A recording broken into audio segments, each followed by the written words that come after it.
Sound आ रही है क्या ऑनलाइन में? बताइए तो, मैसेज करिए।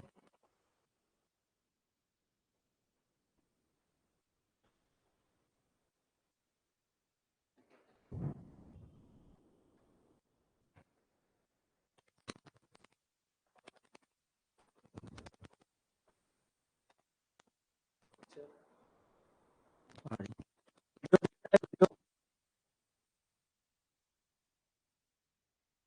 उसको तो काला स्क्रीन ही दिख रहे होंगे ना? नहीं, नहीं बोल रहे।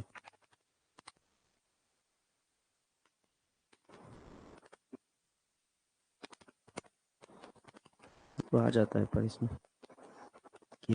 ये वाला ऊपर वाला।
आ रही है, आवाज आ रही है?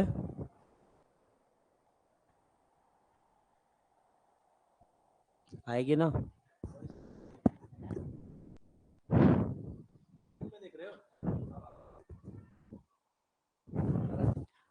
आ रही ना? चेक करो एक बार। ठीक, और वीडियो क्लियर है?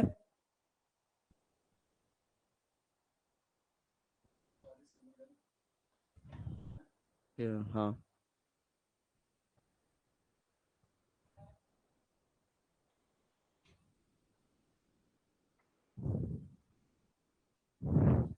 अम,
कर दीजिए, मैं अलग से ले लूंगा।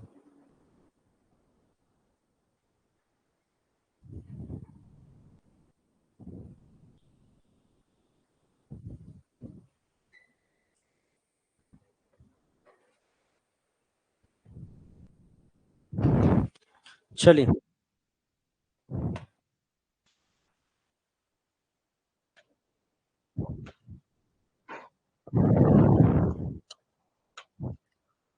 तो हमें कौन सा एग्जाम के बारे में समझना है? छात्रावास अधीक्षक। ठीक है, छात्रावास अधीक्षक या आपका हॉस्टल वार्डन। ठीक है,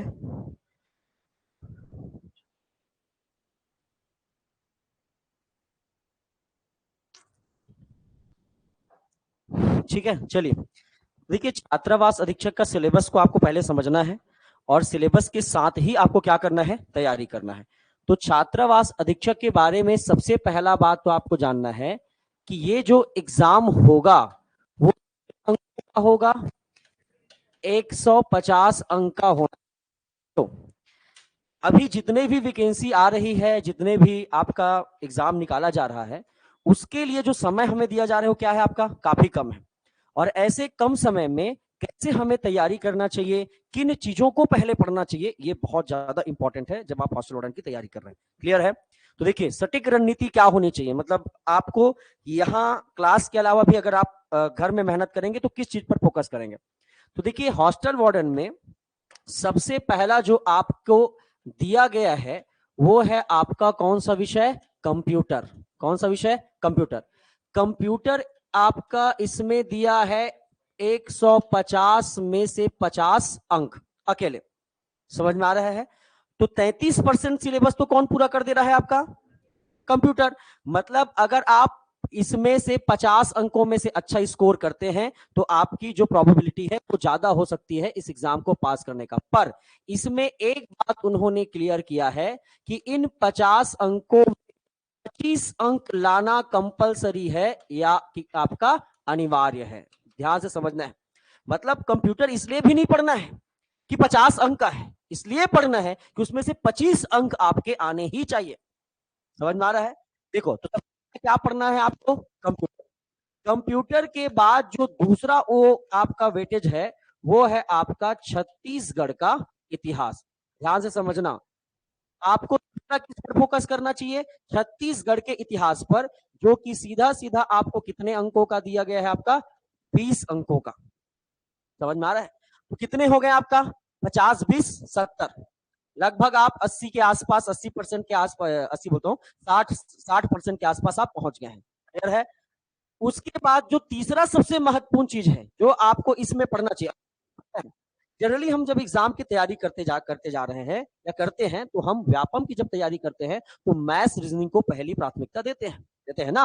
अब आपको ये बात समझना है कि इसके बाद व्यापम में आने वाले बहुत सारे एग्जाम और भी आपके सामने हैं, आ भी सकते हैं, आएंगे भी। और इसमें मैथ्स की अहम भूमिका होती है। दो चीजें, जैसे अभी आरआई की बात चल रही है तो आरआई में क्या आएगा, कंप्यूटर। आरआई में क्या आएगा, मैथ्स आएगा ना। तो यहाँ पर तीसरा आपको याद रखना है, किसको, गणित इसलिए नहीं पढ़ना है कि यहां पर इसको पढ़ना है, इसलिए पढ़ना है कि आपका जो ऊपर का एक विषय कंप्यूटर एक गणित है वो आने वाले व्यापम के बाकी एग्जाम में भी आपका काम आएगा तुरंत। समझ में आ रहा है? और इसीलिए जो गणित है वो आपका कितने अंक का है, आपका 20 अंक का गणित है। तो कितना हो गया, 50 20 70 और 70 20 90। तीन विषय आपका 90 नंबर क्या कर गया, आपका कवर कर गया। ठीक है? चौथा जो आपको समझना है, वो जिसका वेटेज आपको समझना है वो है आपका कौन सा, करेंट अफेयर। क्या पढ़ना है आपका, करेंट अफेयर्स। करेंट अफेयर आपका दिया गया है कितने अंकों का, आपका 15 अंकों का क्या दिया है, सिर्फ आपका करेंट अफेयर। समझ में आ रहा है? अब देखिए, शुरू के 4 टॉपिक ही अगर देखोगे तो लगभग आप 50 20 70 20 90 10 100 105, समझ में आ रहा है, 105 पार कर गए। 100 पार कर गए मतलब आपके सिलेक्शन की गारंटी 90% हो जाती है। जैसे भी आप के एग्जाम में 100 अंक अगर आप पार करते हैं तो आपके सिलेक्शन की गारंटी 90% तक तय हो जाती है। अब इसके बाद अब ऐसे चीजों को ध्यान देना है जिसका वेट जो बड़ा है पर वेटेज कम है। समझ में आ रहा है? जैसे इसके बाद आप फोकस कर सकते हैं, मैं उन चीजों को पहले लिख रहा हूं जिन पर आपको फोकस करना है। हिंदी, हिंदी इसमें कितने अंकों का है आपका? 10 अंकों का है। हिंदी किसमें है आपका? 10 अंकों का इसमें क्या है आपका? हिंदी है। इसके बाद का इसमें दिया गया है सामान्य ज्ञान, और ये किसका आपका? भारत, ये सबसे टफ पार्ट है, ठीक है। इसमें बहुत सारी चीजों को पढ़ना है। इसमें दिया गया है आपका Indian history, Indian geography, Indian constitution, आपका साइंस वगैरह जीएस है, ये सब किसमें दिया गया है आपका? सामान्य ज्ञान में। और पूछा कितने गया है आपका? 15 अंकों का। कितने अंकों का पूछा है? 15 अंकों। तो जो आपका सामान्य ज्ञान है, जो जनरल स्टडी या जनरल नॉलेज आप पढ़ेंगे, उसको आप कुछ समय के लिए अवॉइड कर सकते हैं अगर हॉस्टल वार्डन का फोकस करें, पहली बात। दूसरा बात, सामान्य ज्ञान कहीं ना कहीं हम चीजों को सुने रहते हैं, पढ़े रहते हैं, तो हमारे दिमाग में रहता ही है। और इसके लिए कौन सी बुक आपको फॉलो करना चाहिए, क्या रणनीति होनी चाहिए, इस पर भी मैं भी चर्चा करूंगा अगर एग्जाम निकालना ही है तो। ठीक है, देखिए 50-20 कितना हो गया? 70, 70-20 कितना हो गया? 90, 90-10 कितना हो गया? 100, 100 कितना हो गया? 15, 100। तो मैथ्स ऐसी खराब है लोगों का, है? ठीक है, ठीक, कितना हो गया था? 115, 130। अब जो 10 नंबर बचा है, इसमें एक एक आपका बाल मनोविज्ञान, क्या है आपका? बाल मनोविज्ञान, ठीक है। और एक आपका बच गया कौन सा भाषा? अंग्रेजी भाषा। कौन सा भाषा आपका? अंग्रेजी भाषा। देखो हिंदी मीडियम वालों के लिए अंग्रेजी भाषा थोड़ा सा टफ रहता है, ये 10 नंबर का है, आप इसे छोड़ सकते हैं। बाल मनोविज्ञान में कोई कंपटीशन नहीं है। क्यों कंपटीशन नहीं है? क्योंकि सबके लिए क्या होगा? नया होगा। हाँ, वो लोग जो शिक्षक भर्ती की तैयारी कर रहे थे, अगर वो हॉस्टल वार्डन में इन्वॉल्व होंगे तो बाल विज्ञान उनके लिए 10 नंबर का एक्स्ट्रा बेनिफिट रहेगा। क्यों? क्योंकि शिक्षक भर्ती की तैयारी करते करते शिक्षक भले नहीं बनेंगे, लेकिन जो बाल विकास की अवधारणा है उसको पूरी तरीके से क्या हो चुके हैं आपका? समझ चुके हैं। तो ये 10 नंबर का बेनिफिट उनके लिए है। तो अगर इन तीन चीजों को निकाल दो तो कितना हो गया? 10, 10, 20, 10, 30, आपका 35 अंक। और इधर आपका मेन आपका क्या है? 115 अंक। अब 115 अंक की तैयारी अगर आप करना चाहें तो आराम से कर सकते हैं, ये बोनस है। अगर आप 35 में कम से कम आपका 15 से 20 अंक भी ले आते हैं तो इधर आपका काउंट हो जाएगा, वही 15-20 नंबर इधर घटा दो तो आपका 105, 110 तक आराम से रिजल्ट क्या हो जाएगा आपका? सिलेक्शन में आ जाएगा। हो सकता है आप मेरिट लिस्ट में भी आ जाए। तो अगर आप देखोगे तो अभी तीन चीजों को छोड़ना है, इन चीजों को छोड़ के रखना, मतलब ऐसा नहीं बोलो कि नहीं पढ़ना है। पहला आपका सामान्य ज्ञान को एकदम दूर रखो अपने से, समझ में आ रहा है। दूसरा आपका बाल मनोविज्ञान को छूना नहीं है, ठीक है। बाल मनोविज्ञान की अलग सी क्लास लगेगी, जितना हम पढ़ेंगे उतना आपका आएगा तो ठीक, नहीं तो कोई दिक्कत नहीं है। और अंग्रेजी भाषा, तो अंग्रेजी भाषा में बेसिक ग्रामर रहता है, जो इंग्लिश मीडियम वाले हैं वो थोड़ा बहुत इसमें बना पाते हैं, और हिंदी मीडियम वालों को थोड़ा सा दिक्कत होता है। तो यहाँ पर अगर आप चाहें तो ठीक है, प्रैक्टिस कर सकते हैं, पर नहीं, तैयारी तो पूरी करनी होगी। पर सटीक रणनीति किसका होना चाहिए? ये पहले कंप्लीट होना चाहिए। अगर यही कंप्लीट नहीं है तो दिक्कत होगी। अब ध्यान से समझिएगा, विषय है आपके, इन 5 विषय की क्लास से ही आपका क्लास प्रारंभ होगा। सबसे पहली बात तो यही ध्यान में रखिएगा, समझ में आ रहा है। आपको उन 5 विषयों के बारे में सोचने की आवश्यकता नहीं है। जैसे आपका कल से पहला क्लास जो लगेगी वो छत्तीसगढ़ का इतिहास होगा, ठीक है। इसके लिए 20 नंबर के लिए समग्र जानकारी पढ़ना है। पहली बार पीएससी 20 नंबर का छत्तीसगढ़ इतिहास पूछेगी, समझ में आ रहा है, तो डिटेल खगाल की पूछेगी। दूसरा आपका क्लास जो होगा वो होगा आपका 20 नंबर के मैथ्स के लिए। कौन सा होगा आपका? 20 नंबर के मैथ्स के लिए दूसरा क्लास। तो क्लास होगा वो होगा 10 नंबर के हिंदी के लिए। क्योंकि हिंदी का वेटेज कम है, इसलिए वो क्या हो जाएगा? समाप्त हो जाएगा। तो व्यापम टाइप का पढ़ना, जैसे आता है फटाफट कितने संज्ञा सर्वनाम क्या होते हैं, पर्यायवाची रट के खत्म कर दिया कुछ दिन। समझ में आ रहा है? 10 से 15 दिन का अपन मान के चलते हैं टारगेट, और हिंदी को क्या कर दिए? खत्म। उसके बाद आपका जो लास्ट क्लास होगा 7 से 8, वो रहेगी 50 नंबर के कंप्यूटर के लिए। समझ में आ रहा है? अब जैसे ही हिंदी खत्म होगा तो आपका कौन सा विषय स्टार्ट हो जाएगा? Current affair. समझ पा रहे हैं? ठीक है, 4 घंटे की लगातार क्लास चलेगी कल से, और 4 घंटे की इस क्लास में ये पांचों विषय क्या होगा? कवर। मतलब इसमें से 115 अंक की कहीं पर न नोट्स उठाने की आवश्यकता पड़ेगी, न कहीं से बुक छान मारने की आवश्यकता पड़ेगी। केवल क्लास के नोट्स और खुद का प्रैक्टिस से ही आप 115 नंबर की तैयारी कर सकते हैं। कहां पर? कोचिंग पर। समझ में आया? अब 4 घंटा आप मुझे कहां पर दे रहे हैं? अपने कोचिंग पर। ध्यान से समझना बेटा। और जिस तरीके से आप 4 घंटा कोचिंग में दे रहे हैं, अब आपके पास पर्याप्त समय है इन विषयों की तैयारी करने का। तो कम से कम आप समय निकालिए कि मुझे 1 घंटा कम से कम आपका क्या बनाना है? इंग्लिश की प्रैक्टिस करना है। किसकी प्रैक्टिस? इंग्लिश की। चाहे बने या मत बने, हमको कोई मतलब नहीं, लेकिन हमको प्रैक्टिस करना है। अगर 10 में से मान लो 5 नंबर का भी बना लेते हो, तो आपके लिए क्या है? बोनस है। समझ में आ रहा है? आप अभी बात मत करना, क्योंकि इसके लिए बहुत मेहनत करना पड़ेगा ना। मैं पढ़ाऊंगा इसको लास्ट में, 5 से 6 दिन में खत्म कर दूंगा। बाल मनोविज्ञान क्या है?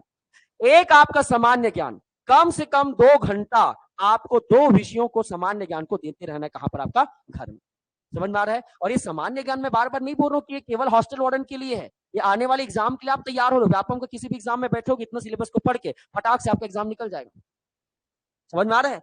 तो आपको घर में, जैसे मान लो आप सामान्य ज्ञान के लिए सीधा सीधा आप लूसेंट के बुक को ही फॉलो करेंगे। किस बुक को? लूसेंट। एक्स्ट्रा किसी भी बुक को, चलो इतिहास पढ़ना है तो आपका पूरा इतिहास खोल के बैठे हो, संविधान पढ़ना है तो लक्ष्मीकांत खोल के बैठे हो। ये गलती मत करना कभी भी। जो पढ़ चुके हो वो भी, जो पहली बार इस फील्ड में आ रहे हो वो भी। सीधा सीधा लूसेंट के बुक को रट्टा मारना है सामान्य ज्ञान के लिए। उसके ना ऊपर, उससे ना नीचे। और उसी में सब रहेगा। एक बुक में 4 पेज इतिहास पढ़ लिए, 4 पेज संविधान पढ़ लिए, 4 पेज साइंस पढ़ लिए, खत्म। उसी में एक ही पेज में लूसेंट का। ये सामान्य ज्ञान के लिए है। और आपका अंग्रेजी भाषा के लिए आप इंटरनेट और पुराने व्यापम को ही सॉल्व कर लीजिए। आपके लिए मोर देन सफिशिएंट है। पुराने पेपर व्यापम के जितने भी सॉल्व आए हैं उसको निकालिए, और अंग्रेजी भाषा में क्या क्या क्वेश्चन आया है आपका, जैसे आप देखोगे तो टेंस से क्या क्वेश्चन आया है, वॉइस से क्या क्वेश्चन आया है, इन सारी चीजों को देखो, है ना। प्रोनाउन से क्या क्वेश्चन आया है, नाउन से क्या क्वेश्चन आया है, इन सारी चीजों को देखो और आया है, और वहीं से आपका क्या करना है? प्रैक्टिस करना है। इंटरनेट से भी पढ़ सकते हो, या कोई अपना जैसे नोट्स वगैरह रहेगा कहीं से हम प्रोवाइड करवाएंगे, उसमें आपको क्या करना है? पढ़ना है। मेन फोकस ये करना है। अब आपको 3 घंटे, इस 35 नंबर के अंक को 3 घंटे के लिए आपको घर में देना है, और ये जो 115 है वो आपका कोचिंग में कवर होगा विथ ऑब्जेक्टिव। ठीक है? जैसे जैसे टॉपिक खत्म होता जाएगा, आपको इसके साथ साथ ऑब्जेक्टिव भी प्रैक्टिस करना है टॉपिक वाइज। समझ में आ रहा है? अब ये वाला पार्ट केवल और केवल आपको क्या करना पड़ेगा? घर जाके रिवीजन करना है। इसको रिवीजन करो, इसको क्या करो? पढ़ो। समझ में आ रहा है? निश्चित तौर पर गारंटी देकर बोल सकता हूं, अगर ऐसा रणनीति आप 1 महीने तक बिना किसी से बात किए, बिना किसी से सलाह मशुरा लिए, बिना किसी से डिस्कस किए, अगर इसको फॉलो कर दिए आंख बंद करके, तो 1 महीना बाद तुम इस पोस्ट पर रहोगे, ये मेरी गारंटी है। अगर इसको ब्लाइंडली फॉलो किए तो। और जहां पर अपना दिमाग लगाए कि ऐसा करना है, वैसा करना है, ये मन नहीं कर रहा है, ये कर दिए, ऐसा पढ़ लिए, कोई कंप्यूटर फील्ड से भी हो गए तो उनको लगेगा भाई कंप्यूटर हमको पढ़ने की आवश्यकता ही नहीं है, तो ऐसी गलती नहीं करना है। चाहे जानो या मत जानो, हर चीज को रटना है। व्यापम मतलब रटना, कोई कॉन्सेप्ट नहीं। सीधा क्वेश्चन आपके सामने है, सवाल आपके सामने है, आंसर को सीधा क्या कर लेना है? रट लेना है। ये आंसर होता है, कोई लॉजिक नहीं। लूसेंट में जरूरी नहीं है, अगर बोल रहा है कि हिमालय की लंबाई इतनी है, तो आपको जरूरी नहीं कि हिमालय मुझे दिखे तभी मैं दिखाओ रहे, मेरे को देखना है, फिर नेट खोले कहां दिखता है हिमालय, फिर उसके 4 पार्ट करना कुछ और था, फिर प्लान बना लिए मुझे यही शादी के बाद हनीमून जाना है, शिमला जाना है। ऐसा दुनिया भर का आदमी प्लान बनाते रह जाता है, ऐसा कुछ नहीं करना है। ठीक है? आप दिमाग को केंद्रित करना है किसी एक जगह पर पर्टिकुलर, और इसीलिए जो मिल रहा है, ठीक है, जो मिलेगा उसको आपको क्या कर लेना है? रट लेना है, पढ़ लेना है। समझ में आ रहा है? ठीक है? तो रणनीति क्या होनी चाहिए ये आपको समझना है। ये थी आपकी रणनीति, इसको आपको ध्यान से समझना है। अब ध्यान से समझिए, कई लोगों को कंफ्यूजन होता है कि हॉस्टल वार्डन में क्या है, कैसा है, तो ये भी जान लेंगे। ये जो आपका परीक्षा होगा हॉस्टल वार्डन का, वो ध्यान रखेंगे, छोटे मोटे व्यक्ति नहीं ले रहे हैं भाई। कौन ले रहे हैं? लोक सेवा आयोग लेगी, पीएससी लेगी। मतलब आपको पीएससी के पैटर्न को फॉलो करना है।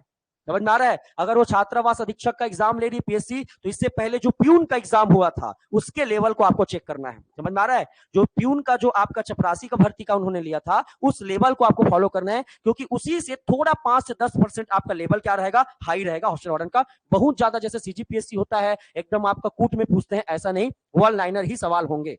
समझ में आ रहा है? तो इसके साथ आप लोक सेवा आयोग के लेटेस्ट आपके जो वन डे एग्जाम हुए हैं उनको आपको देखना है। रही बात इसमें एज की, तो कई लोग बहुत कंफ्यूज होते हैं आयु को लेकर, ध्यान समझना। इसके लिए आपका 21 वर्ष का होना अनिवार्य है। समझ में आ रहा है? अगर आप हॉस्टल वार्डन की तैयारी कर रहे हैं तो इसके लिए 21 वर्ष का होना अनिवार्य है। किस तारीख तक? तो 1/1/2023 की तारीख तक आप 21 वर्ष के हो जाने चाहिए। समझ में आ रहा है? 1 जनवरी 2023 तक आपका उम्र 21 साल का हो जाना चाहिए इस फॉर्म को भरने के लिए। इसके बाद अगर आप बात करेंगे अधिकतम आयु की, ठीक है, अधिकतम आयु की अगर बात करेंगे कि क्या एज लिमिट है अधिकतम आयु, तो देखिए कॉमन आपका कितना वर्ष है, आपका 35 वर्ष। कॉमन क्या है आपका 35 वर्ष, ठीक। मूल निवासी का आपका 5 वर्ष, कितना हो गया आपका 40, और विशेष छूट में 5 वर्ष, यानी कि टोटल एज लिमिट आपका कितना है 45 वर्ष। क्लियर है? ध्यान रखना है। मैडम हड़बड़ा गई थी क्या? ठीक है। मेन आपका आयु कितना दिया गया है 35। छत्तीसगढ़ के मूल निवासी होने के कारण जो है आपका 5 वर्ष एक्स्ट्रा आपको बेनिफिट मिलेगा। उसमें आपका एज कितना हो गया 40 वर्ष, और जो विशेष अगर आपको छूट दिया जा सकता है वो ज्यादा से ज्यादा आपका कितने वर्ष 45 वर्ष। 45 वर्ष से उस पार वाले जो है अब वो आपका देखोगे तो सन्यासी जीवन में क्या कर दिया रहेगा प्रवेश, ठीक है। उसे एग्जाम में बैठना नहीं चाहिए, ठीक है। अब थोड़ा सा नाती पोता खिलाने का समय आ गया है, ऐसा समझ जाना चाहिए। क्लियर है? तो ये आपको ध्यान रखना है, पीएससी लेगी, पीएससी के पैटर्न को फॉलो करना है, ठीक है। बाकी जितने लोग भी हो, ठीक है, और आपको याद रखना है। दूसरा बात, इसमें शैक्षणिक जो योग्यता मांगा गया है कि आपका शिक्षा एजुकेशन क्या होना चाहिए, तो इसमें आप जो है 12वीं पास से, कब से आपका 12वीं पास, अगर आप 12वीं पास हैं तो 12वीं पास से ही आप जो है एग्जाम में आपका पार्टिसिपेट कर सकते हैं, भाग ले सकते हैं। तो 12वीं पास आप हुए हो, यानी 12वीं पास से जरूरी नहीं, कई कई जगह जो एग्जाम होता है उसमें ग्रेजुएशन मांगता है, तो यहाँ पर 12वीं पास से ही आपका क्या हो गया शुरू। अगर आप 12वीं पास भी हैं, 21 साल के हो गए हैं, तो भी आप एग्जाम डाल सकते हैं, एग्जाम फॉर्म भर सकते हैं, ठीक है। तो ये आपको याद रखना है कि क्या कैसे होगा। अब आपको सीधा सीधा आपके सारी चीजों को समझ के तैयारी करना है। तो लगभग हॉस्टल वार्डन की एग्जाम को निकालने के लिए ऐसा मान के चलो कि 20 तारीख के बाद से, 20 तारीख को फॉर्म फिलअप होगा, 20 तारीख के बाद से 20 मई से 20 जून तक का हमें समय मिला है, ये जान के रखो। समझ में आ रहा है? 20 मई से 20 जून तक समय है, मिले एक्स्ट्रा मत मिले उससे हमको कोई मतलब नहीं। हमारा टारगेट बेच क्या होना चाहिए 20 जून तक। आपका हमारा फॉर्म कब से ओपन कर रहा है, मई दे रहा है ना, तो हमको 1 महीना में हॉस्टल वार्डन की क्या करना है सटीक तैयारी। तो 1 महीना में वो 5 क्लासेस कंटिन्यू चलेगी, समझ में आ रहा है ना। 1 महीना में वो 5 क्लासेस आपका पूरा खत्म हो जाएगा, एकदम पॉइंट टू पॉइंट खत्म हो जाएगा, ठीक है। और उसके बाद एक्स्ट्रा हमें समय अगर मिला, चाहे 10 दिन भी मिले, 5 दिन भी मिले, तो वो हमारा आपका बाल मनोविज्ञान, सामान्य ज्ञान और आपका इंग्लिश भाषा। हम कब का टारगेट बता रहे हैं 1 महीना। 1 महीना में भी हम आराम से इस एग्जाम को क्रैक कर सकते हैं। समझ में आ रहा है? मिलेगा ज्यादा समय, मुझे भरोसा है, पर आपका टारगेट क्या होना चाहिए 1 महीने का। 1 महीने में कैसे एग्जाम को तैयारी करोगे ये आप जानो, ठीक है। आपका पूरा सहयोग संस्थान से मिलेगी, पूरा हम हमारा जितना एनर्जी हम लगा देंगे इस 1 महीना में, ठीक है। और जिसको आपका बैठ के पढ़ना है, यहाँ आपका सुबह आके पढ़ना है, बैठ के पढ़ना है, आप बैठ के पढ़ सकते हैं, कोई दिक्कत नहीं। दिन भर कोचिंग में रहना है रहो, लेकिन कैसे भी करके आपको इस 1 महीने में एग्जाम को क्रैक करना है। समझ में आ रहा है? यही आपका याद रखना आखिरी एक अवसर है अपने आप को साबित करने का। समझ में आ रहा है? इसके बाद RI आएगा, इसके बाद ADO आएगा, तो उसके बाद केवल और केवल नए विषयों को, नया टॉपिक को ही पढ़ना है। हर एग्जाम में आप एलिजिबल रहोगे पढ़ाई के क्षेत्र में। समझ में आ रहा है? तो कैसे तैयारी करना है, क्या है, ऐसा है। तो थोड़ा बहुत शुरू करते हैं हम कंप्यूटर के बारे में, ठीक है। जो कल से क्लास होगी वो 4 से 5 छत्तीसगढ़ की होगी, और लास्ट क्लास जो 7 से 8 होगा वो कंप्यूटर होगा। दोनों क्लासेस मैं लूंगा। उसके बाद सेकंड क्लासेस आपका मैथ्स होगा जो दिनेश सर लेंगे, और थर्ड क्लास आपका अभी कुछ दिन हिंदी चलेगा जो कि कौन लेंगे, रजा सर। समझ में आ रहा है? सीधा ऑन द स्पॉट क्लास में ही आपको क्या करना है, प्रैक्टिस करना है। मैथ्स को तुरंत ट्रिक से क्या करना है, बनाना है, ठीक है। और कंप्यूटर को क्या करना है, पढ़ के आपका घर में जाके चलाना है, ठीक है।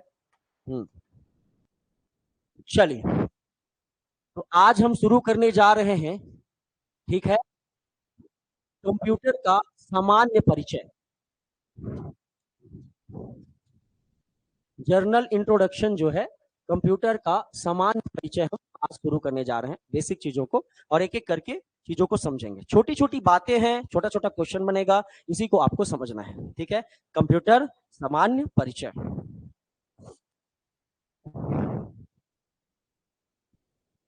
इधर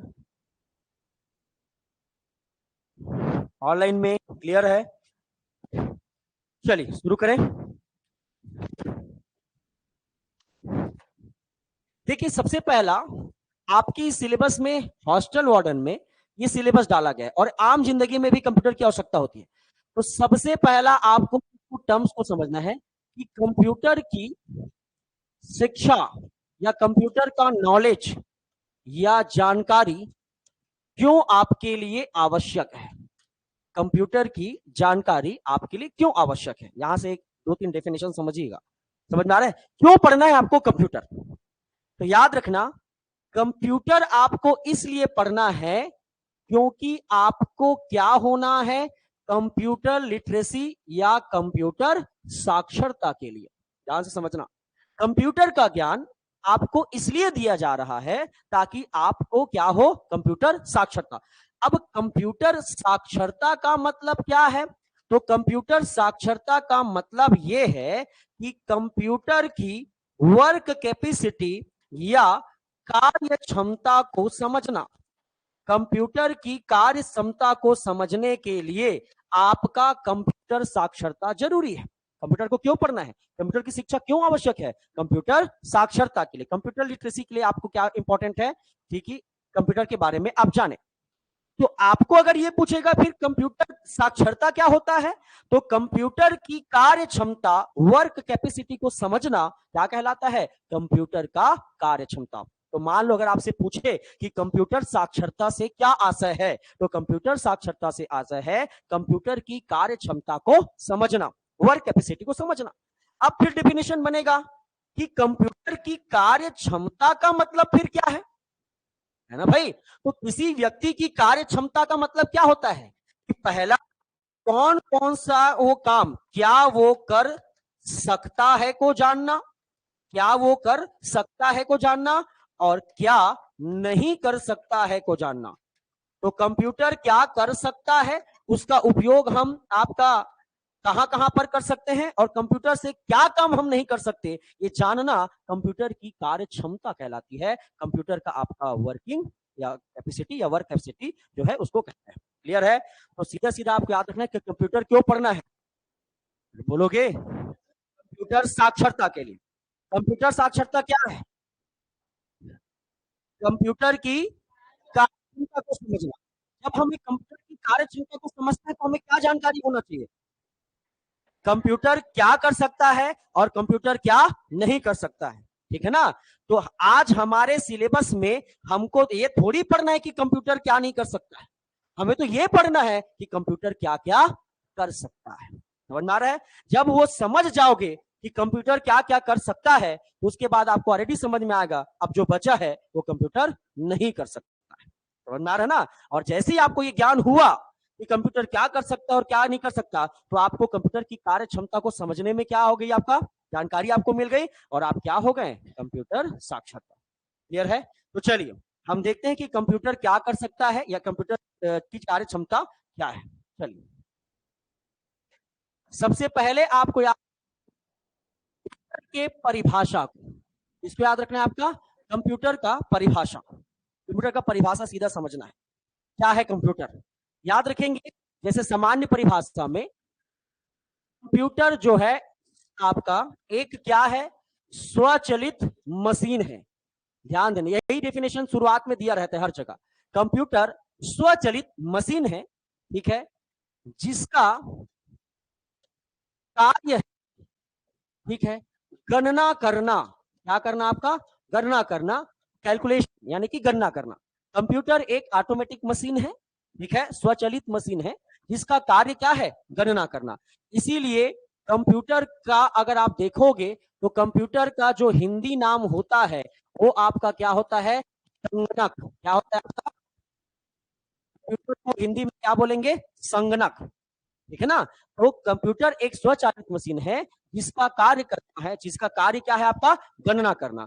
लेकिन याद रखेंगे यह ग्रीक शब्द किससे बना है आपका, ग्रीक शब्द कंप्यूट से बना है। किससे बना है आपका, ग्रीक शब्द, इसका अर्थ है आपका गणना करना। तो यहां पर जो है याद रखना, कंप्यूटर जो है ग्रीक शब्द कंप्यूट से बना है। कंप्यूटर जो है वो ग्रीक शब्द कंप्यूट से बना है। यह एक स्वचालित मशीन है, ठीक है। इसका काम क्या है, गणना करना। हिंदी में नाम क्या है? संगणक। समझ में आ रहा है? याद रखेंगे, आधुनिक आधुनिक कंप्यूटर के पिता, वर्तमान में आधुनिक कंप्यूटर के पिता किसको कहा जाता है? आपका चार्ल्स बेबेज। किसको? आपका चार्ल्स बेबेज को जो है आपका आधुनिक कंप्यूटर के पिता का। पॉइंट टू पॉइंट सीधा यातना है। अभी हम एकदम बेसिक इंट्रोडक्शन पढ़ रहे हैं कि कंप्यूटर है क्या एक्चुअल में। इसके पीछे नहीं, सब जानते हो कि कंप्यूटर क्या है, आपके सामने दिख भी रहा है। लेकिन अगर डेफिनेशन पूछेगा तो क्या बोलेगा? कंप्यूटर एक स्वचालित मशीन है। समझ में आ रहा है? ऑटोमेटिक मशीन है। ठीक है, इसमें आपको अपना कोई बुद्धि लगाने की आवश्यकता नहीं पड़ती, केवल आदेश देना है, इंस्ट्रक्शन देना है और अपना काम करती है। यह एक ग्रीक शब्द है, ग्रीक शब्द के कंप्यूट शब्द से बना है, जिसका अर्थ क्या होगा? आपका गणना करना। इसीलिए हिंदी में नाम क्या है? संगणक। आधुनिक कंप्यूटर के पिता किसको कहा जाता है? आपका चार्ल्स बेबेज। किसको कहते हैं? आपका चार्ल्स बेबेज को आधुनिक कंप्यूटर के पिता या फादर ऑफ आपका फादर ऑफ मॉडर्न कंप्यूटर के पिता किसको बोलते हैं? Charles Babbage. लेकिन जो इनका वास्तविक जो परिभाषा, ये जो बताया गया है कि मेन डेफिनेशन क्या है, वो इसके फुल फॉर्म में ही छिपा हुआ है। समझ में आ रहा है ना? जो इसका वास्तविक परिभाषा है, कंप्यूटर का जो ऑथेंटिक परिभाषा दिया गया डेफिनेशन, वो कंप्यूटर के जो फुल फॉर्म है उसी में क्या है? आपका छिपा हुआ है। तो ध्यान से समझिएगा। जैसे आप देखते हैं, ठीक है,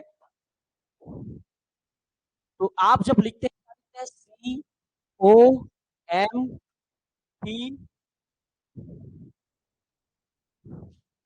UTE आपका R, ये कंप्यूटर कंप्यूटर हम बोलते हैं, लेकिन एक कंप्यूटर के फुल फॉर्म में ही क्या छुपा हुआ है? कार्य। इसका कार्य, काम, क्या उद्देश्य है? तो याद रखना, आपका इसका है आपका क्या है? कॉमनली। क्या है आपका? कॉमनली। ठीक है, ऑपरेटेड ऑपरेटेड मशीन। क्या है आपका? Commonly operated machine. पर्टिकुलरली, ठीक है, आपका यूज टू, ठीक है, टेक्निकल यानी कि आपका तकनीकी, आपका एजुकेशनल यानी कि शैक्षणिक, और आपका एक रहेगा आपका रिसर्च यानी कि अनुसंधान। ठीक है, इसको इंग्लिश में आप टेक्निकल लिखेंगे, टेक्निकल, ठीक है, एजुकेशनल, एजुकेशनल और आपका रिसर्च। तो कंप्यूटर में जो आपका COPUTER का दिया गया है, इसका मतलब है सामान्य तौर पर एक ऐसा मशीन जिसका उपयोग आपका तकनीकी, शैक्षणिक एवं अनुसंधान कार्यों में किया जाता है, उसे क्या कहा जाता है? कंप्यूटर। ठीक है, सामान्य, अब इसी को पूरा कॉमनली इसी में डेफिनेशन बनाएगा आपका सामान्यतः। ठीक है, सामान्यतः, ठीक है, स्वचलित, पूरा लिखना, सामान्यतः स्वचलित मशीन जिसका उपयोग, जिसका उपयोग, ठीक है, आपका सामान्यतः जिसका उपयोग तकनीकी, शैक्षणिक एवं अनुसंधान कार्यों में किया जाता है। तो कंप्यूटर का सामान्य जो एक ऐसा मशीन, सामान्यतः स्वयं चलने वाली एक ऐसा मशीन जिसका उपयोग तकनीकी, शैक्षणिक एवं अनुसंधान कार्यों में किया जाता है, वो कौन सा मशीन है? आपका कंप्यूटर। तो याद रखे रहना, हालांकि इतना डीप नहीं जाएगा, पर फिर भी 50 नंबर का पूछा है तो आपको याद रखना है। सी फॉर क्या हो जाएगा? कॉमनली यानी कि सामान्यता। ठीक है, ऑपरेटेड यानी कि ऑपरेट करना, चलाना। M for machine, P for particularly, U से यूज टू, टी से आपका टेक्निकल, ई से एजुकेशनल और आर से आपका रिसर्च। ये है आपका कंप्यूटर का मेन आपका काम उनके डेफिनेशन में। तो सबसे पहला आपको याद रखना है, कंप्यूटर कौन से भाषा का शब्द है? ग्रीक भाषा। कौन सा शब्द से बना है? कंप्यूट शब्द से। आधुनिक कंप्यूटर के पिता किसे कहते हैं? कंप्यूटर एक कैसी मशीन है? स्वचालित मशीन है। कंप्यूटर की कार्य क्षमता से आप क्या समझते हैं? कि कंप्यूटर के कार्यों का क्या कर सकता है और वो क्या नहीं कर सकता, इसका ज्ञान क्या है? कंप्यूटर की कार्य क्षमता। और कंप्यूटर का कार्य क्षमता में वृद्धि होना, जब कोई व्यक्ति कंप्यूटर की कार्य क्षमता को पहचान लेता है, वो क्या कहलाता है? कंप्यूटर साक्षरता। अरे टर्म्स को यही याद करो ना, घर जाके क्या पढ़ोगे, समझ में आ रहा है? तो कंप्यूटर साक्षरता मतलब कंप्यूटर के क्षमता को जानना, और कंप्यूटर के कार्य क्षमता को जानना मतलब कंप्यूटर क्या कर सकता है, क्या नहीं कर सकता है, इसको जानना क्या कहलाएगा? कंप्यूटर की कार्य क्षमता। ठीक है, याद रहेगा। फिर से रिपीट कर रहा हूं, आधुनिक कंप्यूटर के पिता कौन? Charles Babbage. अब देखिए, ये तो बेसिक इंट्रोडक्शन हो गया। अब जो आपका सवाल आएगा वो मेन पार्ट जो है इसी के स्ट्रक्चर से ही आता है, तो ध्यान से समझिएगा। मान लो हम एक कंप्यूटर को डिजाइन करते हैं, अब यहीं से आपको सारी चीजें बताना है। तो जब आप एक कंप्यूटर को डिजाइन करते हैं तो इसमें बहुत सारे यूनिट होते हैं, जिसको अलग अलग टॉपिक में हम अलग अलग तरीके से पढ़ेंगे, अलग अलग यूनिट होते हैं। लेकिन इसमें दो यूनिट आपके लिए बहुत इंपॉर्टेंट है। एक को कहा जाता है आपका इनपुट यूनिट, और एक को कहा जाता है आउटपुट यूनिट। सिंपल से, इनपुट दोगे तो क्या निकलेगा? आउटपुट निकालेगा। और ये बीच में बहुत सारी प्रक्रिया है जिससे होकर वो गुजरती है, और लास्ट में वो क्या कर देती है? आपका आउटपुट देती है। तो कोई भी चीज को जब आप इनपुट करोगे, ठीक है ना, कोई भी चीज को इनपुट करोगे, वो आप किस यूनिट से करोगे? आपका इनपुट यूनिट से। और जो भी आपको आउटपुट मिलेगा वो किस यूनिट से मिलेगा? आपका आउटपुट यूनिट से। समझ में आ रहा है? इनपुट डिवाइस, आउटपुट डिवाइस क्या होगा ये बाद में समझोगे। इस यूनिट के तहत बहुत सारे डिवाइस होते हैं। इनपुट का मतलब वो चीजें जिसके माध्यम से आप कंप्यूटर में डाटा को डालेंगे। अभी समझेंगे डाटा क्या होता है, डाटा प्रोसेसिंग क्या होता है, ये सारी चीजों को समझना है। कि इनपुट डिवाइस या इनपुट वो माध्यम है जिसके अंदर आप कोई भी इसको डाल रहे हो, आपका डाटा को डालोगे, इंटर करोगे, किसके माध्यम से? इनपुट डिवाइस के माध्यम से। समझ में आ रहा है? और वो डाटा जो भी प्रोसेस के तहत जो भी होगा वो बाहर निकलेगा, तो कौन सी यूनिट के तहत निकलेगा? आउटपुट। तो जब ये बाहर निकलता है तो ये डाटा नहीं कहलाता है, क्या कहलाता है? इंफॉर्मेशन। समझ से जानना टर्म्स, समझ आ रहा है? जब भी कोई डाटा आप डालोगे कंप्यूटर के अंदर, तो वो जब बाहर निकलेगा आउटपुट में, तो वो डाटा नहीं रह जाएगा, वो क्या कहलाएगा? इंफॉर्मेशन। समझ में आ रहा है? अब यहां पर आपको समझना है, यहां पर आपको समझना है कि जब भी कोई डाटा को आप इसके अंतर्गत डाल रहे हो, कंप्यूटर में इनपुट डिवाइस से आपने क्या कर दिया? डाल दिया। तो डाटा को सबसे पहले जब आप डालोगे तो जो भी आपका प्रोसेस होना है, जो भी आपका स्टोर होना है, जो भी कार्य होना है, वो यहां होगा। तो डाटा को डालने के बाद सबसे पहला वो होगा पी।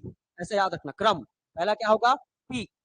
पी के बाद होगा एस। क्या होगा? एस। एस के बाद होगा आपका ए।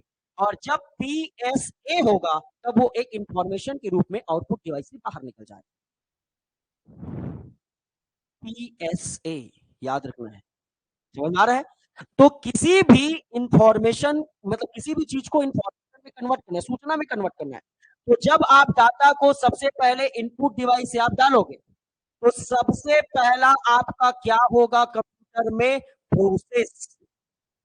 प्रोसेस करेगा, भी होगा। ठीक है? प्रोसेस करने के बाद वो क्या हो जाएगा? स्टोर। क्या हो जाएगा? स्टोर। और स्टोर होने के बाद वो उसका क्या करेगा? विश्लेषण, एनालाइज करेगा, विश्लेषण। और विश्लेषण करने के बाद आपका वो डाटा है वो क्या हो जाएगा? आउटपुट डिवाइस से बाहर हो जाएगा। प्रोसेस को समझिए। आपने सबसे पहले क्या डाला? डाटा डाल दिए। डाटा, डाटा डालने के बाद सबसे पहला क्या होगा? पी। पी के बाद एस। एस के बाद ए। याद रहेगा? P S A. तो जैसे आप एबीसीडी पढ़ते हो तो पी पहले आता है कि एस? पी आएगा, पी के बाद क्या आएगा? एस। और उल्टा जाओगे तो फिर क्या आएगा? ए। तो भूलना मत, मान लो गलती से उल्टा पुल्टा हो भी गया तो दिमाग में याद रखना उल्टा चलना है। पी के बाद देख लो, पी आपका क्यू आर एस, चलते जाओ आगे, T U V W X Y Z A, ऐसा तो घूम जाना आराम से। तो पी पहला आएगा, फिर एस आएगा, फिर ए आएगा। पहला क्या होगा? प्रोसेस। फिर आपका क्या होगा? स्टोर। फिर क्या होगा? विश्लेषण। और उसके बाद वो आउटपुट आपका क्या हो जाएगा? आपका इंफॉर्मेशन, मतलब डाटा किसमें कन्वर्ट हो गया, इंफॉर्मेशन। तो एक डाटा का एक इंफॉर्मेशन में कन्वर्ट होना है, और अगर ये पूरा प्रोसेस यहां से, मतलब पी से लेकर कहां तक आपका ए, कन्वर्ट होने का काम कहां हो रहा है, ये तीन भाग में हो रहा है ना। तो जब एक डाटा एक सूचना में कन्वर्ट होने की जो प्रक्रिया है, वही कहलाता है आपका डाटा प्रोसेसिंग। क्या कहलाता है, डाटा प्रोसेसिंग का मतलब क्या है, तो डाटा प्रोसेसिंग मतलब एक डाटा का सूचना में कन्वर्ट, इंफॉर्मेशन में कन्वर्ट होने की जो प्रक्रिया है, वो क्या कहलाएगा, डाटा प्रोसेसिंग कहलाएगा। सब टर्म्स का अपना अपना मतलब है भाई, ठीक है। आप कोई चीज इनपुट कर रहे हैं तो वो डाटा है, जो बाहर निकला वो क्या है, सूचना है। डाटा का कोई मीनिंग नहीं होता, रॉ फैक्ट होते हैं, कच्चा मटेरियल होता है वो, समझ में आ रहा है। वो आपका व्यवस्थित तभी होगा जब वो एक सूचना के रूप में आपको क्या होगा, मिलेगा। तो सूचना के रूप में मिलने के लिए प्रोसेसिंग होना जरूरी है। तो प्रोसेसिंग कैसे होगा, पहले प्रोसेस होगा डाटा, फिर स्टोर होगा, फिर क्या होगा, विश्लेषण, और इसी को कहा जाएगा आपका डाटा प्रोसेसिंग। ठीक है, तो चलिए नीचे डेफिनेशन लिखिए। पहला लिखिए डाटा, पहला क्या लिखिए आपका, डाटा। डाटा, डाटा में आपको सबसे पहला अगर आप पूछे डाटा क्या है, तो डाटा एक जो है आपका रॉ फैक्ट है। क्या है आपका, रॉ आपका फैक्ट है। डाटा एक कच्चा तथ्य है, ठीक है ना। डाटा एक कच्चा तथ्य है, रॉ फैक्ट है, जिसका कोई विशेष आपका मीनिंग नहीं होता है, जिसका कोई स्पेशल मीनिंग नहीं होता है, मीनिंगफुल नहीं होता है। समझ में आ रहा है। डाटा एक रॉ फैक्ट, कच्चा तथ्य है ना, जिसका जिसका ठीक है, अर्थ या सार्थक अर्थ बोल सकते हो, इसका विशेष या सार्थक अर्थ नहीं होता है, और ये ऑर्गेनाइज्ड नहीं होता है। समझ में आ रहा है, ये व्यवस्थित नहीं होता है। ये व्यवस्थित तभी होगा जब ये किसमें कन्वर्ट हो जाएगा, सूचना में। समझ में आ रहा है।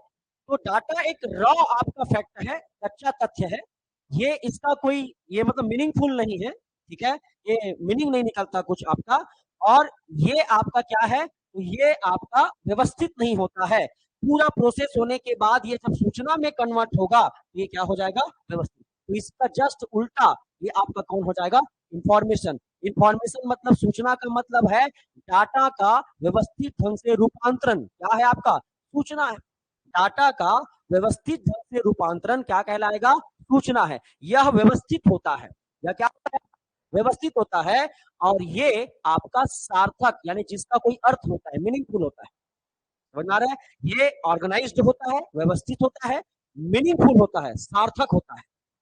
और ये डाटा का रूपांतरण है, इसमें आपका सूचना में, यानी प्रोसेस होकर डाटा किसमें कन्वर्ट हो गया, सूचना में। और एक डाटा का एक सूचना में, एक डाटा का एक सूचना में कन्वर्ट हो जाना ही क्या है आपका, डाटा प्रोसेसिंग। तो लिखिए, डाटा प्रोसेसिंग से आशय है डाटा का सूचना में परिवर्तित हो जाना। डाटा में, डाटा का सूचना में परिवर्तित होने की प्रक्रिया डाटा प्रोसेसिंग कहलाती है।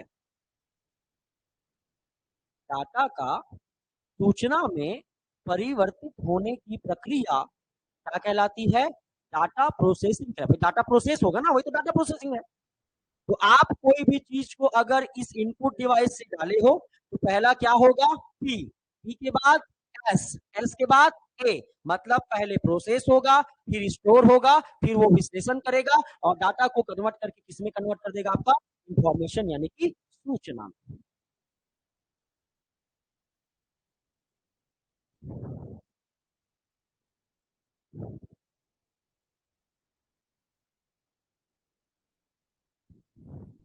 क्लियर है। अब देखिए यहीं पर एक चीज समझना है। अब आप कोई भी चीज को डाल रहे हो, डाटा को डाल रहे हो, तो डाटा को जब आप डालोगे, तो डाटा को आप जो है दो प्रकार से कंप्यूटर में डाल सकते हैं। कितने प्रकार से, दो प्रकार से। एक आपका होता है न्यूमेरिकल, यानी कि संख्यात्मक डाटा। एक होता है आपका संख्यात्मक डाटा, न्यूमेरिकल चीजों को आप डाल सकते हैं, जैसे 0 से 9 तक के अंकों का प्रयोग करते हैं, ठीक है। और एक होता है आपका चिन्हात्मक डाटा। क्या होता है आपका? चिन्हात्मक, अल्फा न्यूमेरिकल, चिन्हात्मक डाटा। और एक आपका संख्यात्मक डाटा। यानी जब आप इनपुट करोगे तो आप जो है या तो संख्यात्मक डाटा डाल सकते हैं, और ये कैसा होता है आपका? 0 तक के आपका 9, 0 से 9 तक के अंक को आप क्या कहेंगे? न्यूमेरिकल आपका डाटा, यानी कि संख्यात्मक डाटा। जैसे आप देखोगे किसी बच्चे का आपका मार्कशीट तैयार होता है, डिजिट में होता है, समझ में आ रहा है? रोल नंबर होता है, प्राप्तांक होता है, इन सब चीजों को कौन सा डाटा कहते हैं? आपका संख्यात्मक डाटा। लेकिन अगर आपका चिन्हों का डिजिट हो गया, कोई लेटर हो गया, अक्षर हो गया, है ना, ये आपका कोई का जब प्रयोग होता है, क्या कहते हैं? चिन्हात्मक डाटा। जैसे आपका पासपोर्ट वगैरह बनता है, या आपका पैन कार्ड वगैरह बनता है, ऐसे इस तरीके के डाटा जो है किसके अंतर्गत आते हैं? आपका अल्फा न्यूमेरिकल के अंतर्गत। और जो आपके 0 से केवल 9 तक के अंक ही रहते हैं, ये क्या कहलाते हैं? आपका संख्यात्मक डाटा, है ना भाई? तो डाटा कितने प्रकार से हो, तो समझ में आ रहा है? अब प्रोसेस को लास्ट में समझ लीजिए कि क्या प्रोसेस है। तो सबसे पहला आपका डाटा आएगा, यहां समझ रहे हो? अब मेन सिनॉप्सिस जो हम पढ़े, डाटा आएगा। डाटा कितने प्रकार से आ सकता है? 2 प्रकार से। एक आ सकता है आपका न्यूमेरिकल, और एक आ सकता है आपका अल्फा न्यूमेरिकल, है ना, यानी कि संख्यात्मक और आपका चिन्हात्मक। इस डाटा को आप कौन से डिवाइस से पाएंगे? इनपुट डिवाइस से डाटा चला गया। अब डाटा सबसे पहले जाते ही क्या करेगा? प्रोसेस करेगा। क्या करेगा? आपका प्रोसेस करेगा। प्रोसेस करने के बाद उसको क्या करेगा? स्टोर करेगा। स्टोर करने के बाद उसको क्या करेगा? विश्लेषण करेगा। और विश्लेषण करने के बाद कहां से क्या बन जाएगा? वो हुआ पहले क्या बनेगा? सूचना। और सूचना बनने के बाद वो आउटपुट डिवाइस से क्या हो जाएगा? बाहर निकल जाएगा, है ना भाई? तुरंत कन्वर्ट होगा वो सूचना में। डाटा किस में कन्वर्ट हो जाएगा? सूचना में। और सूचना में कन्वर्ट होने के बाद आपको आउटपुट क्या है? आपका मिल जाएगा। क्लियर है? तो इसी को आपको समझना है कि बेसिक इंट्रोडक्शन में आपको पूछ सकता है कि एक डाटा से क्या आशय होता है। तो डाटा कुछ नहीं है, डाटा एक रॉ फैक्ट है जिसका कोई अर्थ नहीं होता है। और इनको इनपुट डिवाइस से आप जो कंप्यूटर में डालते हैं, आदेश देते हैं, इंस्ट्रक्शन जो होता है आपका आदेश, वो क्या कहलाता है? आपका डाटा कहलाता है। डाटा का व्यवस्थित रूप क्या कहलाता है? सूचना कहलाता है, इंफॉर्मेशन कहलाता है। किसी भी कंप्यूटर में डाटा डालने के बाद उसकी प्रक्रिया क्या है? तो पहला आपको जानना है प्रोसेस, दूसरा क्या होगा? एस यानी कि आपका स्टोर, और तीसरा आपका क्या है? एनालाइज यानी कि विश्लेषण। ये है कंप्यूटर के काम करने का तरीका। अब जिस अंगों से मिलकर कंप्यूटर काम करेगा, जो जो आपके उसके पार्ट्स रहेंगे, कौन कौन सा पार्ट्स कहाँ कहाँ यूज होगा, जैसे आप देखोगे मेमोरी का अपना योगदान है ना? जैसे आप देखोगे इनपुट डिवाइस, आउटपुट डिवाइस, कौन सा इनमें से इनपुट डिवाइस होता है, कौन सा आउटपुट डिवाइस है, फिर वो प्रिंटर वगैरह के बारे में फिर अंदर से पूछता है। ये सारी चीजों को पूछेगा। अब ध्यान से रखना, कंप्यूटर पढ़ने का मतलब ये नहीं है कि आप कंप्यूटर को मनमारे पढ़ डालोगे। समझ में आ रहा है? कंप्यूटर पढ़ाने का उपयोग ये है कि आज वर्तमान में कंप्यूटर का क्या उपयोग आपके जीवन में है, इसी से रिलेटेड क्वेश्चन आएगा। समझ में आ रहा है? जैसे आपका भारत में डिजिटलीकरण की ओर बढ़ रहा है, इसलिए कंप्यूटर का विशेष योगदान है। आज बहुत सारे क्राइम्स हो रहे हैं, साइबर क्राइम हो रहा है, फ्रॉड हो रहा है, इसलिए आपको कंप्यूटर का ज्ञान होना क्या है? जरूरी है। समझ में आ रहा है? एक शिक्षा के क्षेत्र में, एक आपका मेडिकल के क्षेत्र में, या कहीं भी कृषि से, हर कोई एक पर्टिकुलर फील्ड में आप कैसे कंप्यूटर को प्रयोग कर सकते हैं, यही सब चीज की जानकारी कंप्यूटर का ज्ञान है। समझ में आ रहा है? ये नहीं कि कंप्यूटर को उसी सेंस में पूछा जाएगा आपसे। जैसे आप देखोगे एक समय में आप ऐसी हम लोग खुद पेपर को कैसे चेक करते थे? आपका हाथ से करते थे ना। आज क्या आ गया है? Bar code. एक बार कोड से दुनिया कहाँ कहाँ किसी का भी इंफॉर्मेशन मिल जा रहा है। ये बार कोड वगैरह क्या होता है आज वर्तमान में जो चल रहा है? समझ में आ रहा है? वायरस से क्वेश्चन पूछते हैं। आज हम 5G तक चले गए, मतलब इंटरनेट हमारे लिए बहुत इंपॉर्टेंट है। इन्हीं सारी चीजों को मिलाकर आपका क्वेश्चन बनना है, और इसी की बेहतर तैयारी आपको करना है। कंप्यूटर क्लास पढ़ाने टाइप का नहीं पढ़ना है भाई। समझ में आ रहा है? मतलब मैं पीजीडीसीए नहीं कराऊंगा, है ना? मैं पहले बता रहा हूँ, मैं पीजीडीसीए नहीं करा सकता। लास्ट में 1 महीना पढ़ने के बाद सर वो डिग्री नहीं मिला सर। हाँ, हम तो कंप्यूटर क्लास ऐसा नहीं पढ़ना है भाई, वैसा पढ़ने से पास नहीं होते हैं लोग। समझ आ रहा है? कंप्यूटर का बेसिक जानकारी आपको आराम से, मैं जितना मैं पढ़ाऊंगा उतना मुझे भरोसा है कि 50 में से आप 40 से 45 आराम से बना लो। भरोसा रखना। ठीक है, इसके लिए कोई मेहनत करने की जरूरत नहीं है। और क्या भी कर लोगे, बुक बस पढ़ोगे घर जाके 10-5 को, इंटरनेट खोलोगे, क्वेश्चन लगाओगे, वो सब मैं करने के लिए तैयार हूं ना भाई। आप अपना नोट्स पढ़ना केवल, समझ आ रहा है?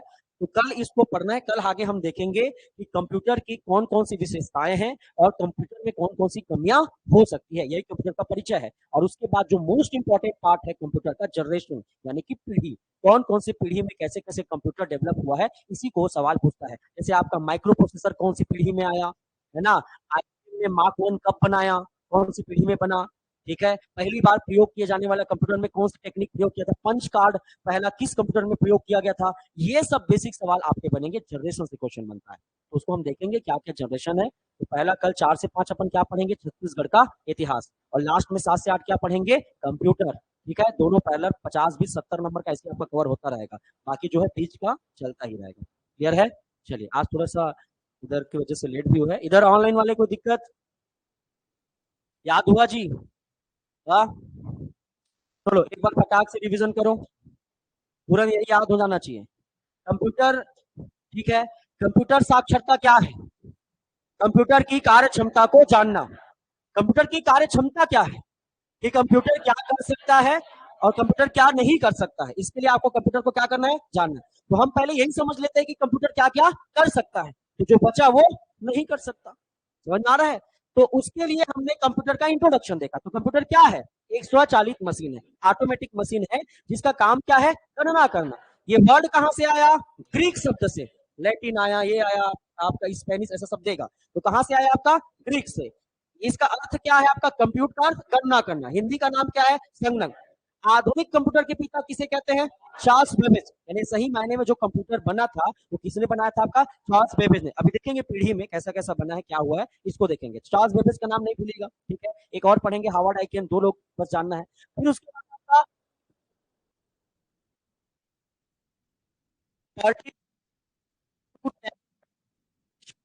रिसर्च, यही तो मेन फील्ड होता है ना, ठीक है। आपका तकनीकी, शैक्षणिक और आपका अनुसंधान, रिसर्च में प्रयोग होता है, शिक्षा के क्षेत्र में प्रयोग हो रहा है, टेक्निकल चीजों में आप क्या करते हैं, इसका प्रयोग करते हैं। और उसके बाद आपको याद रखना है कंप्यूटर के बारे में, कि कंप्यूटर में कोई भी चीज अगर हमको काम करना है तो सबसे पहले एक डाटा, एक आंकड़ा आपको करना पड़ेगा। डाटा मतलब हिंदी में क्या है आपका, आंकड़ा। एक आंकड़ा को जैसे ही आप इनपुट डिवाइस के माध्यम से आप वहां डालोगे, इनपुट डिवाइस तो बहुत सारे हो सकते हैं, वो तो हम देखेंगे किसे किसे कौन से आंकड़ा डाला जा सकता है और किसे नहीं डाला जा सकता। तो यहाँ पर वो पहले क्या करेगा, PSA, प्रोसेस, स्टोर और विश्लेषण।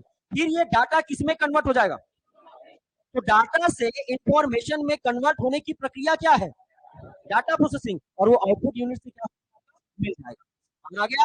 लेकिन डाटा तो 2 प्रकार से हो सकते हैं, एक क्या होता है, संख्यात्मक, न्यूमेरिकल, और अल्फा न्यूमेरिकल। एक होता है चिन्हों का प्रयोग कर सकते हैं, या तो आप किसका प्रयोग कर सकते हैं, अंकों का। तो अंकों का जब प्रयोग करेंगे तो 0 से 9 तक के अंकों का प्रयोग होता है, और चिन्हात्मक में आप जो है अंकों का, अक्षरों का, चिन्हों का। तो जब आप चिन्हों का प्रयोग करते हैं तो ये अल्फा न्यूमेरिकल, और जब आपका संख्या का प्रयोग करते हैं तो न्यूमेरिकल कहलाता है।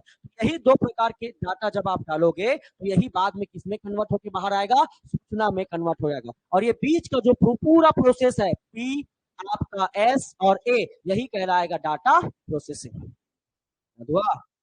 आएगा, बना लोगे? हाँ, ठीक, इतना पढ़ के आइए, कल देखते हैं क्या है।